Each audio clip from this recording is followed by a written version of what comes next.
Story there. Now let's take another look at the forecast. Meteorologist Robert Suhr joining us again. Less humid, and you could still feel it out there. The difference from last few days compared to today. The question is how long it's going to last. About 24 hours. That's it. Huh? Yeah, then we're back into the oven, unfortunately.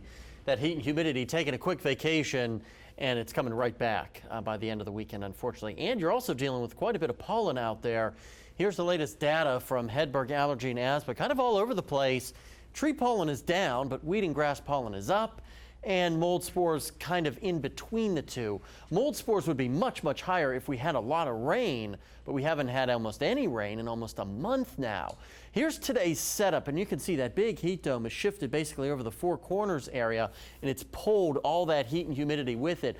We're just on the edge of that dome, which is why we're seeing that northerly flow, but by tomorrow, this heat dome starts to pull its way back in our direction, and temperatures will be on the higher side, but still getting that northerly flow, which should keep that humidity levels down a touch, maybe even lasting through Monday.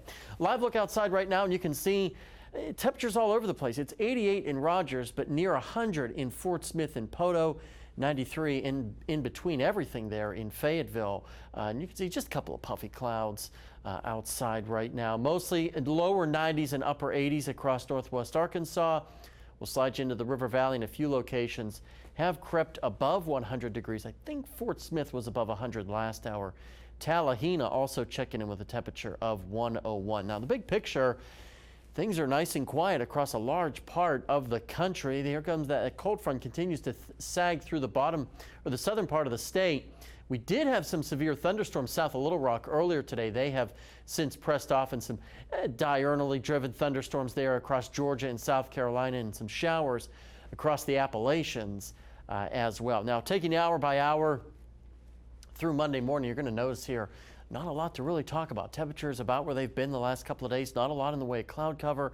No precipitation by tomorrow afternoon. Still 80s and 90s. And then by Sunday evening, upper 70s. And then get ready to head back to work Monday morning. Temperatures mostly starting out your day lower to mid 70s. There's a look at our lows tonight. 60s and 70s. We'll rebound back into the 90s for about everybody for your Sunday. And here's a look at that extended forecast, which does feature lots of temperatures in the 90s and lots of sunshine. Just the outside chance for a weak shower Tuesday night and into Wednesday, with the possible passage of a weak cool front that'll attempt to cross the area. And then same thing in the River Valley. Impact days Monday, Tuesday because of that triple-digit heat. Maybe a sprinkle Tuesday night, and then it's still temperatures upper 90s to around 100 for the rest of the week. Stay with us. We'll check the world of sports after the commercial break.